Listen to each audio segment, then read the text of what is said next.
Gagawa po tayo ngayon ng masarap na Pinoy style beef steak. Kailangan po natin ng sariwang karne sa palengke. Maganda po na ipahiwa na po ninyo. Sabihin nyo po sa inyong suki yung tenderloin. Ito na po yung ating biniling karne. I-slice po natin ito sa bite size. Ganyan po ang kanyang sizes. Ready na po nating i-marinate ang ating beef. Mag-chop po tayo ng bawang at gusto po nating i-chop ito ng pinong-pino. Yun po yung gusto nating gawin para lumabas po yung flavor. Isama na po natin sa ating karne yung ating bawang. Magdikdik po tayo ng paminta. Isama na po natin. 1/2 cup ng toyo. Haluin po natin.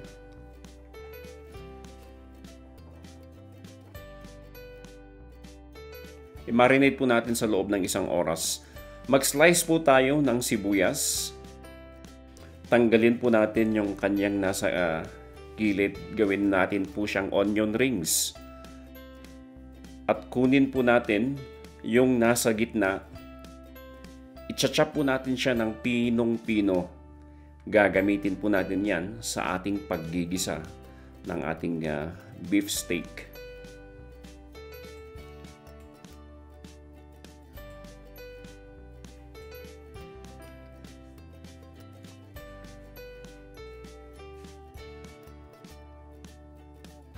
Okay, ganyan po ang kanyang itsura. Okay, yan po. Ngayon naman po, mag-slice po ulit tayo ng 4 na pirasong garlic o bawang. At slice po natin ito ng maninipis.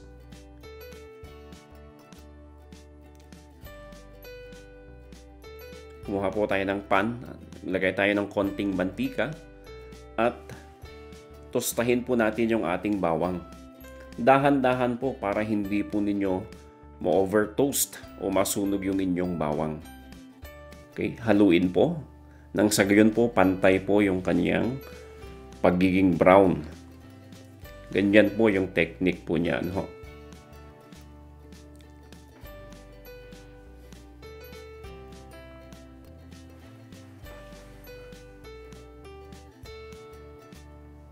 Okay, kunin na po natin yung ating bawang. I-separate po natin siya para hindi po siya masunog.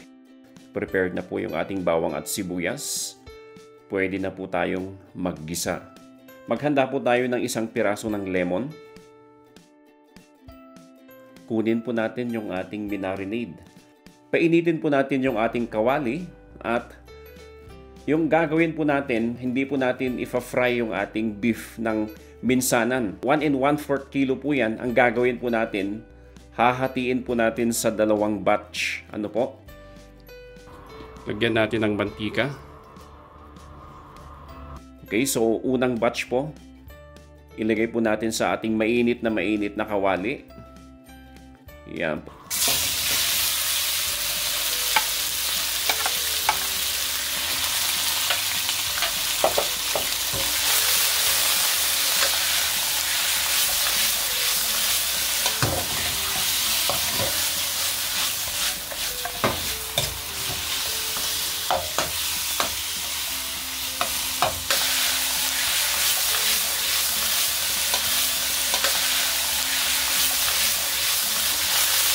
Idagdag po natin yung kalahati ng ating sibuyas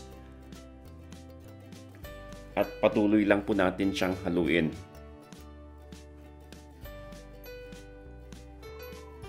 Lang po natin. Ang beef steak po ng Pilipino hindi po hilaw, pero hindi naman po dapat overcook.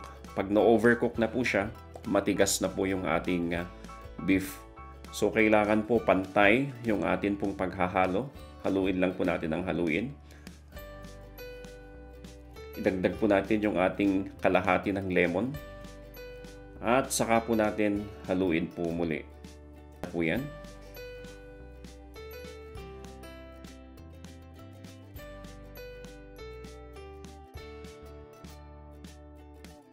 Balik natin yung ating kawali sa apoy at painitin po natin ng husto ulit ho. Yung mainit na mainit po.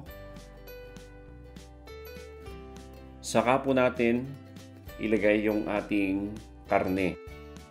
Ginawa natin nung una, haluin lang po natin ng haluin. I-stir fry lang po natin. Ano po?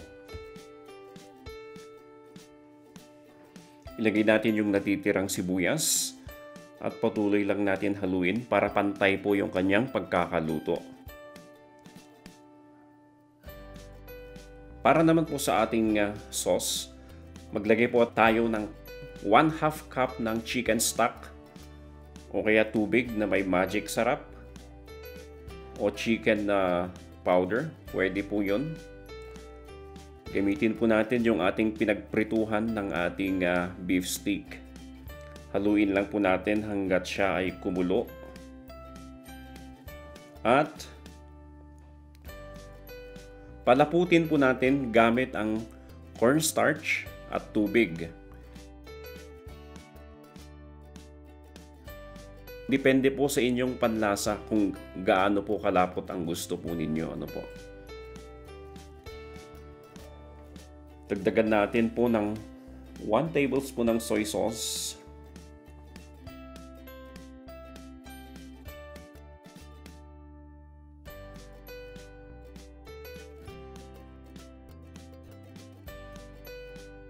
One tablespoon of brown sugar.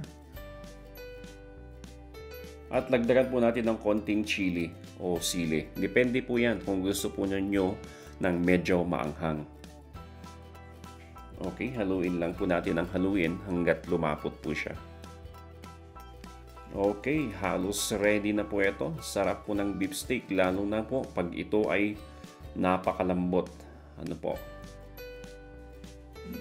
Dagdagan natin ng konting cornstarch para mas malapot pa po siya.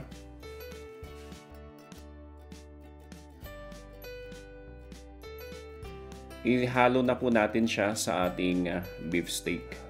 Ilagay natin yung natustang bawang. Ayan, ready po na po nating kainin.